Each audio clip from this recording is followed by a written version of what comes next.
Hello and welcome back to another week of Samba iRacing. It's week 12, season 1, 2024. We're in the Ray Formula Ford FF1600 at Laguna Seca. It's a great track, it's a great car combo, it's a lot of fun.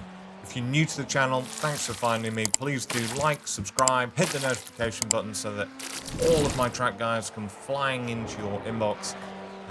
What we do is we do a lap from the cockpit where I slow it down, I'll show you my braking markers. Then we go to chase cam for a full speed run through, and then back in the cockpit with the driving line on, and again in full speed.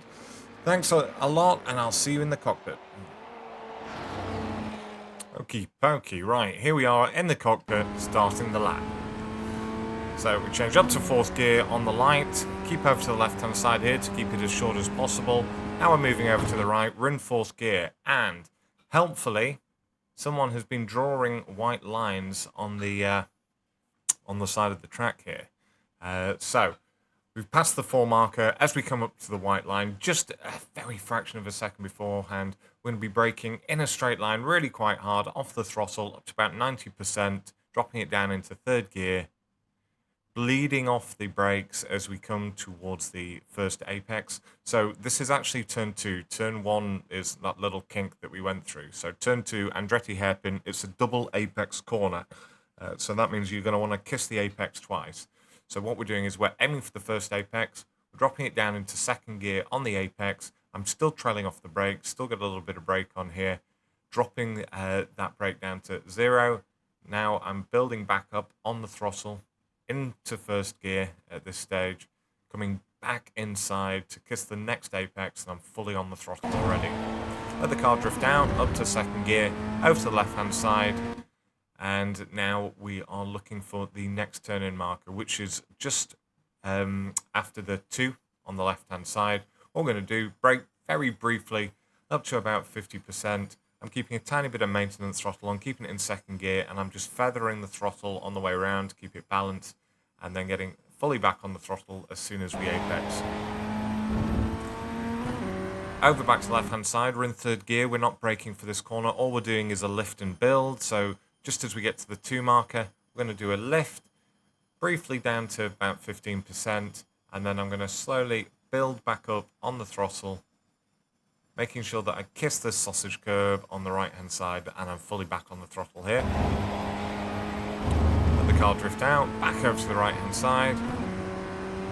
And now someone's been drawing on the track again here. So if you look between the 2 and the 3 marker up ahead, there is another line drawn there. It's absolutely perfect for our braking marker, almost as if they did it on purpose. So I'm going to be braking quite hard in a straight line up to about 90%, dropping it down to 3rd gear whilst I'm still going in a straight line, still braking hard, moving over towards the apex. I'm still trailing off the brake at this stage, dropping it down into 2nd gear and building back up on the throttle so that when I apex, I can get fully back on the throttle, and I'm holding it there all the way up the hill, up to 3rd, leaving it in 3rd at this point. And now as we get to the 2 marker here, which appears to be hovering in the air, which is very clever, I'm going to do a quick lift of the throttle. I'm going to brake briefly up to about 45%. I'm going to turn in. I'm going to keep some maintenance throttle on, trying to look to hook my left tyres on the rumble strip on the left-hand side. I'm fully back on the throttle already, so I'm on the throttle well ahead of the apex. Let the car drift out, get it back over to the left-hand side. Now you're trying to keep the wheel as straight as possible. You can change up to 4th. I prefer leaving it in 3rd, and the reasons for that are double. First is that you've got more torque in this car coming up the hill in 3rd, weirdly enough, considering it's 4th gear in the V. And at the top of the hill, we're going to be doing some downshifting to 1st, so it's a lot easier if you're only doing a double downshift rather than a triple one. So we're leaving it in 3rd, we're coming over to the right-hand side, and as we crest the hill, or just before we crest the hill, you see there is another painted line on the right-hand side, absolutely perfect for what our needs are going to be. And this is a tricky one, because as we go over the hill, our wheels are going to lose a lot of the weight that's bearing down on them, which means that their braking resistance or the amount of grip that they have available is going to decrease. So it's a weird braking one, this, because unlike normal, where you'd want to trail it off or brake the hardest at the start and then slowly bleed it off. What we're doing when we first put on the brake, we're only up to about 60%. We actually drop the brake off a tiny bit as we crest the hill, and then as the weight starts to load back up, that's when we can re-energize the brakes again. So it sounds complicated, but you'll just feel it when you're actually driving it yourself. So dropping it down to second gear, I'm still braking quite hard at this stage. Now as I start turning in, the speed is being scrubbed off. I'm going to start coming off the brake, trail it off down to the apex. You can take a whole ton of rumble strip and a little bit of sand on the left-hand side here, dropping it down into first gear, and then getting back on the throttle at the apex, so that as you come off the apex, you're now fully on the throttle. And what we're looking to do is sort of aim at that. So we got the tree on the left-hand side, then we've got a double tree, and then we've got one sitting by itself, just above the nose of the car on the left-hand side. So that is my aiming marker. So I'm fully back on the throttle. I'm trying to aim at that tree, and I know if I aim at that tree, then I'm going to be absolutely perfect. Come down here, dropping it to second gear when the revs go mental, which they will.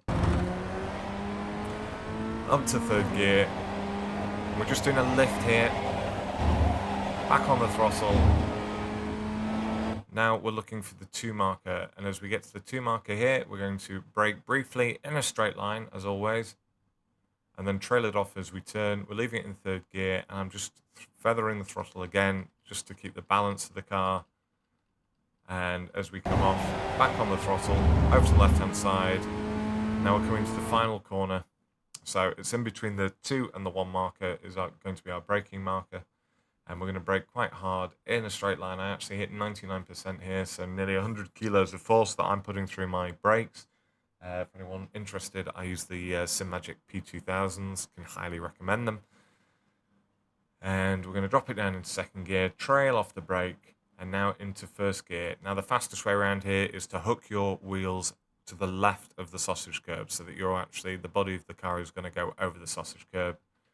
And now I'm building back up on the throttle as I come off the apex.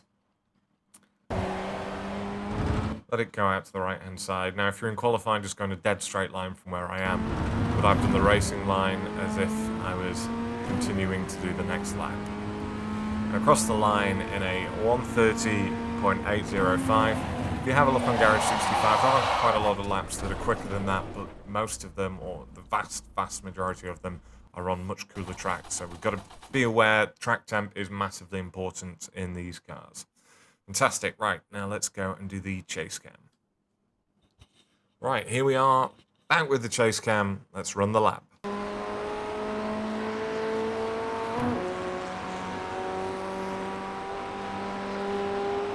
Over to the right hand side, breaking a straight line, kiss the first apex, down to first, kiss the second apex, big sloppy kiss there I gave it, over to the left, little brake, feather the throttle, get back on nice and early, take a nice wide entry into this, lift, build,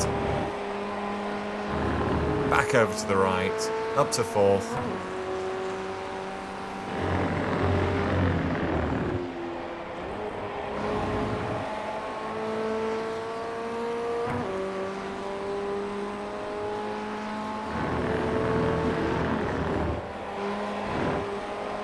sparks are flying.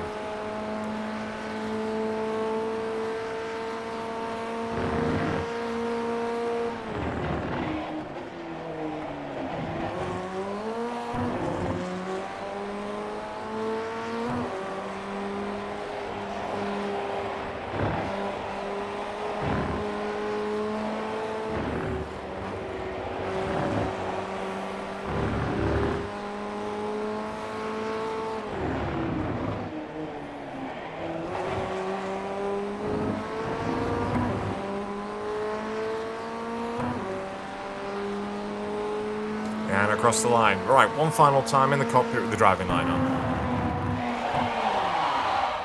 Okay, here we are for the final run through.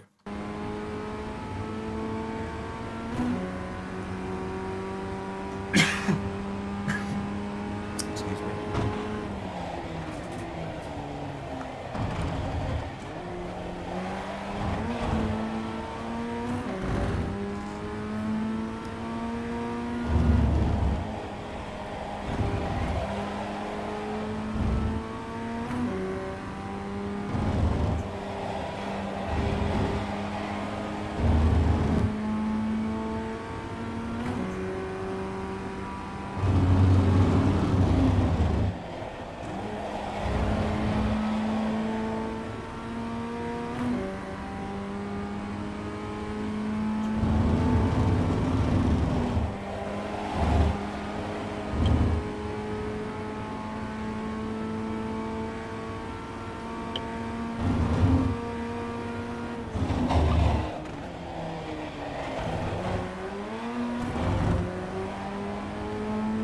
corkscrew does feel fantastic when you get it right.